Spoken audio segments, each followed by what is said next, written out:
In 1998, my little girl was 6 years old, and she was killed in a car accident. And I was a preacher in Texas, and it just about destroyed me. She was Daddy's little girl. She went everywhere Daddy went, always hand in hand, in my lap, kissing, hugging. I don't care if I was going 2 blocks to the store. She wanted to be with Daddy. And it wasn't like that with all my kids.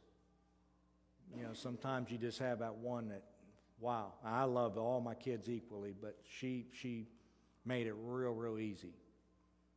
So, but you know, I got to the place where I didn't care about the truth anymore. I didn't like God's people. I hated church. I felt like God had betrayed me after serving Him for years and years, that He let that happen. But you know, the reality is, there's nothing I really did that brought about her death. But you sure do get to find out where you are truth-wise, what you're made out of. Now, if I had really had a lot of solid truth in me, I don't think for 5 years that I would have gone. I went off my nut and became a raging alcoholic. I'd shake my fist at God. I'd give Him the fingers. I blasphemed Him.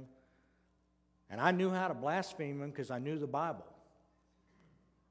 I'd take His word and twist it and throw it in His face like I was the devil himself, and doing war dance around her grave, screaming like a madman. It's no joke.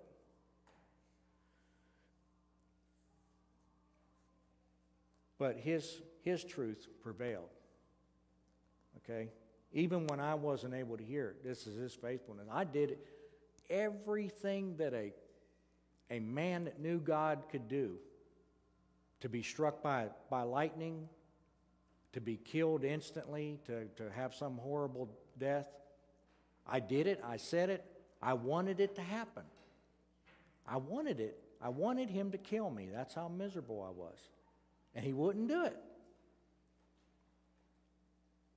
And you know, the enemy put this I wasn't at the accident, okay? The enemy put this ugly image in my head when I found out about the accident of my little girl looking. You know what a deer or a dog looks like when it's been run over and that kind of stuff?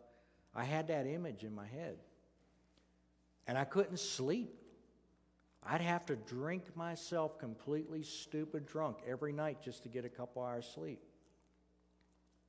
Now I'm getting somewhere. I'm not just doing the monies here. I'm sharing with you God's faithfulness.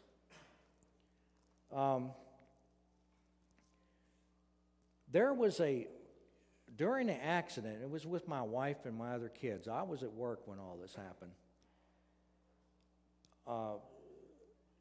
My wife jumps out of the car on Interstate 35, a 6-lane highway, 4 o'clock in the afternoon traffic. Semi-trucks and cars just barreling down. And she is like screaming bloody murder in the middle of this highway on her knees at our bloody daughter laying in the middle of the highway. And this construction guy with a truck and a trailer seen what was going on. So he comes up on the accident and he pulls his trailer across a couple lanes of highway to protect my wife and daughter. He comforts my wife. He's the first one on the scene. He checks our daughter out. And from what I understand, this guy was like a medic in the military. And he saved a lot of soldiers' lives, and he was in a lot of bloody, gory things. So when he seen my daughter, he assumed that but it freaked him out. He froze. He couldn't do anything when he seen it was a 6-year-old girl. And of course, the police came and they ushered this guy off. Well, we didn't know who this guy was. Nobody knew his company or who he worked for. And the police ushered him off, and we never heard nothing again until about 2.5 years later. I was working as a facilities manager at a retirement community, and I had solicited some bids in the newspaper to come do some work for our facility. Well, this guy shows up. I didn't know this contract company from Adam. It was just a shot in the dark in the phone book. Now, let me back up here. Prior to this, I'm doing a war dance up at my daughter's grave, drunk, out of my mind, screaming at God. And then I find myself falling to my knees and saying, Lord, I'm losing it, and if you don't help me, I'm not going to be able to come back. You have got to do something soon, or I'm going to run my truck into a bridge, blow my brains out. I'm going to do something. And I was serious. I was to that point. But that's the first time I had fallen to my knees in about 2.5 years. And believe it or not, I was still working. I was a functional drunk. And went to work the next day. Contractor shows up, and we get to talking and looking at the work. He says, oh, by the way, what did you do before you worked here? I said, I worked at Dell Computer Corporation. Well, Dell was the big place to work. And he says, what in the world are you doing here? Why aren't you still at Dell? And I said, well, we had a tragedy in my family, and I could no longer work there because I was like having nervous breakdowns and stuff. And he said, you don't mind me asking what happened? When I told him, the guy fell to his knees and started bawling.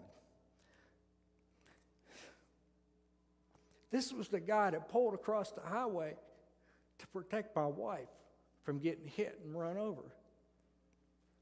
For 2.5 years, this guy's losing his marbles. What could I have done? Should I have performed should I have done anything? He just couldn't do anything. He froze. He was freaking out. I picked this man up and I hugged him and I said, you're my hero. I said, get over that notion. Don't you dare think that you've done something wrong here. You did more than anybody else could have done or did. I've been wanting to know who you were. And I said, I need you to tell me what you saw.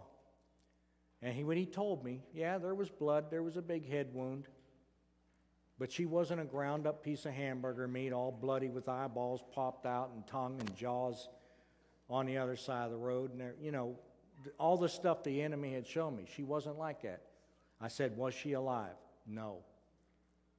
I've seen enough people, deceased people. I know she was gone the minute she hit the highway, and I needed to hear that. I needed to hear that she didn't suffer. She was in a fetal position, just like a little angel, with her eyes closed, not breathing, not making a sound. God sent an angel the minute she hit that highway. And from that point on, I was able to start healing. You see what I'm saying? It took some action. It took some obedience. There was still, no matter how much I tried to destroy the truth in me, there was enough light and enough truth to let me fall to my knees in that cemetery that day, to let him in to help me. And as soon as I said, yes, don't let me go. Don't let me go. But he had it figured out all along. Because he knows us. He knows everything. He knows the hairs on your head and has them numbered. How could he have not known that? But fill yourself with truth. Because I'm telling you, I came close. I came real close to giving this all up and walking away from it forever. Now, I don't expect it. Things like this are going to happen to many of you, and I pray that they never do. I will tell you this, God will never put anything on you that he doesn't already know that you have the strength to handle. He's going to equip you to go through whatever. Why he allowed it to happen, I have no idea, and I don't even try to speculate anymore. And boy, do I speculate about a lot of things. I don't about that anymore. She's in heaven. She's having a time of her life. And that's all I care about. I can't wait to get there. You know, it's miserable down here. There's no telling, had she had grown up here, what kind of a mess she would have gotten into. And I'm glad she's up there. I know with beyond a shadow of a doubt that that's where she is and having a time of her life. He's revealed that in so many ways to us. So I'm going to end this here. I would like to open up this altar. If there's anybody here that has facts that are tormenting them, non-truth, and you really want to give that over to Jesus and get his love and light to come into your life and take hold of it and to pull you out of that thing, I want to pray with you. I want to join my faith with yours, and we'll pray and believe that.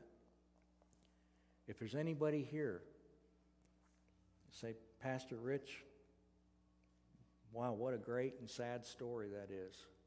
But I don't really get this Jesus thing yet. It don't make a whole lot of sense to me.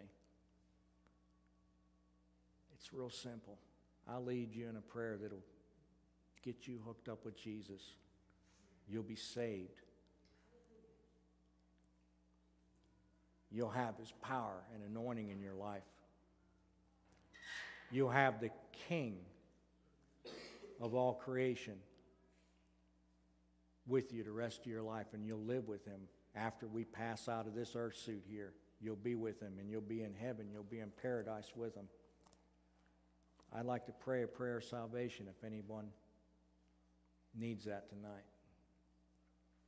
So with that, I'll end, and you are welcome to come up here, and I will pray with you. Thank you.